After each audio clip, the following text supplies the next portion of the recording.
Madame la Présidente, Madame la Première ministre.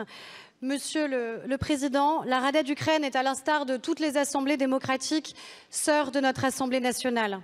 Votre présence aujourd'hui est d'autant plus symbolique que cela fait bientôt 1 an que la Russie a déclenché ce qu'elle refuse encore et toujours à admettre et à appeler une invasion.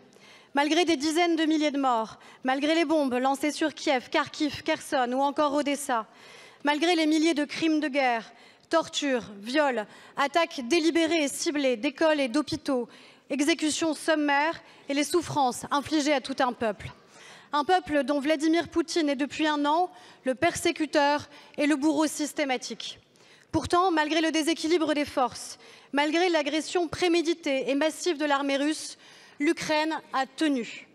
Elle a tenu d'abord grâce au courage de ses citoyens et de ses dirigeants.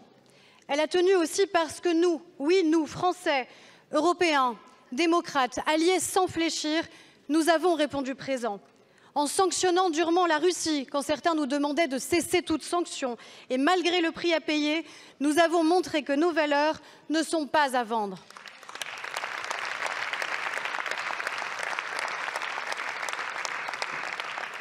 En accueillant des millions d'Ukrainiens fuyant les combats, nous avons redit que la fraternité n'était pas un vain mot.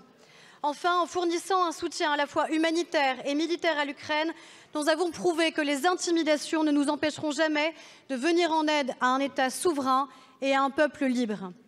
Merci, Monsieur le Président, pour les mots que vous avez eus pour notre pays et nos concitoyens, car oui, dans toutes ces actions, la France a fait honneur à ses principes. Durant sa présidence de l'Union européenne, en organisant en décembre un sommet qui a permis de récolter des millions d'euros d'aide d'urgence et de reconstruction pour l'Ukraine. La France l'a encore été en début d'année par la voix du président, en annonçant la première l'envoi de chars de combat aux forces ukrainiennes.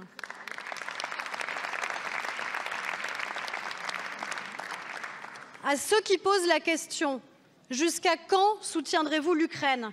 Nous ne donnons qu'une seule réponse, jusqu'à la victoire de l'Ukraine.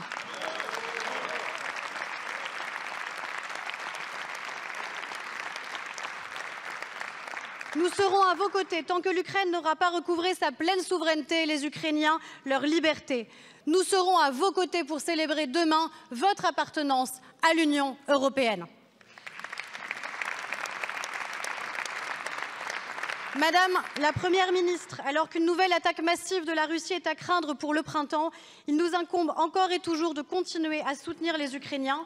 Aussi, quel nouveau soutien militaire la France entend-elle fournir en coordination avec ses alliés pour soutenir encore et toujours la résistance du peuple ukrainien? Merci beaucoup.